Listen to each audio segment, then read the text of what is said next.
അങ്ങനെ നമ്മൾ ഇന്നത്തെ ഡ്യൂട്ടിക്ക് പോവാൻ വേണ്ടി എണീച്ച പാടാണെങ്കിലോ എന്താപ്പ ചെയ്യാന്ന് ആലോചിച്ച് കുത്തിരിക്ക. അതായത് ഇന്ന് ഞാൻ എന്തൊക്കെ ചെയ്യണം എന്ന് ആലോചിച്ചിട്ട് ഒന്നായിട്ട് വയ്യാണ്ടായിക്കണം. പിന്നെ അതും ആലോചിക്കാണ്ട് മെല്ലെ കുളിക്കാനാട്ട് ഇറങ്ങി. പിന്നെ കുളിയും പാസ്സാക്കി നമ്മളെ ബനേനും എടുത്തിട്ട് നമ്മളെ റൂമിൽ നാട്ടിറങ്ങി. ഇപ്പൊ ഉറക്കൊന്നും മര്യാദക്ക് ശരിയാവുന്നില്ല. അതെന്താന്ന് വെച്ചാ എനിക്കും ഒരു പിടുത്തല്ല. ഇങ്ങനെ പോകുന്നുണ്ട് ഓരോ ദിവസം. അങ്ങനെ നമ്മൾ ആടുന്നു ഇറങ്ങി. നമ്മള് നേരെ നമ്മളെ ചായപ്പീടിയിലേക്ക് വിട്ടു. പിന്നെ ആടുന്ന ഒരു ചായ വാങ്ങി നമ്മളെ ഷോപ്പിലേക്കാട്ട് നടന്നു. ആടുന്നിപ്പോ നമുക്ക് കുടിക്കാനുള്ള ടൈം അതുകൊണ്ടാണ്. പിന്നെ നമ്മളെ ഷോപ്പിലും കയറി. ആ ചായ കുടിച്ചു കഴിയുമ്പോഴത്തേനെ ഇവിടെ ബാങ്കും കൊടുത്തു. ഇന്ന് വെള്ളിയാഴ്ച അതുകൊണ്ട് നമ്മളെ ഷോപ്പ് 12 മണിയാകുമ്പോ പോകും. ഇപ്പൊ ഇവിടെ എല്ലാരും ഷോപ്പ് പൂട്ടി ഇറങ്ങാൻ നിൽക്കാണ്. പിന്നെ നമ്മളെല്ലാരും ഷോപ്പിൽ നിന്ന് ഇറങ്ങി നമ്മളെ റൂമിലേക്ക് നടന്നു. ഇനി അവിടെ പോയിട്ട് ഉച്ചക്കത്തെ ഫുഡ് റൂമിലെത്തിയപ്പോഴാണെങ്കിലും നമ്മളെ ഫുഡും എത്തിക്കും. ഇനി ഇതിനെല്ലാം കൂടി ഒന്ന് സാപ്പിടണം. വെള്ളിയാഴ്ചകളിൽ ഇവിടെ ബിരിയാണിയാണ്. ഇന്നാണെങ്കിലോ ബീഫ് ബിരിയാണി നല്ല രസമുണ്ടായി. അതും കഴിച്ചു കഴിഞ്ഞാൽ എല്ലാരും എടുക്കാനായിട്ട് ഇറങ്ങി. ഇവിടെ ഒരു ബാത്റൂമും 10-15 ആൾക്കാരുണ്ട്. ഒരാളുടെ കയ്യ ഇങ്ങനെ കാത്തു നിൽക്കണം.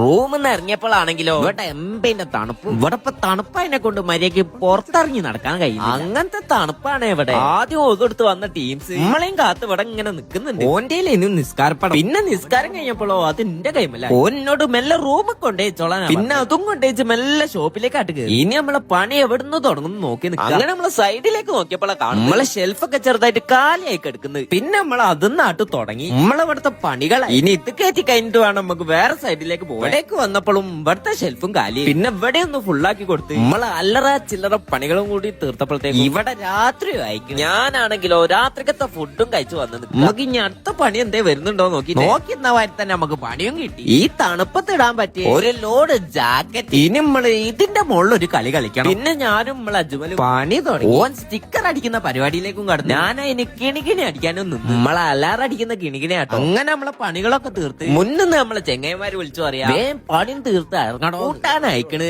പിന്നെ ഇവിടെ ചെറുതായിട്ടൊന്ന് വൃത്തിയാക്കി ഷോപ്പും പൂട്ടി വേഗം റൂമിലേക്ക് നടന്നു. എനിക്ക് ഇന്നെങ്കിലും ഒന്ന് നേരത്തെ ഉറങ്ങണം. അതാ ഞാൻ വേഗം റൂമിലേക്ക് ഓടി. ഇനി ഒരു കുളി കൂടി പാസ്സാക്കിയ നമ്മൾ ഇന്നത്തെ പരിപാടി. അപ്പോ ശരി.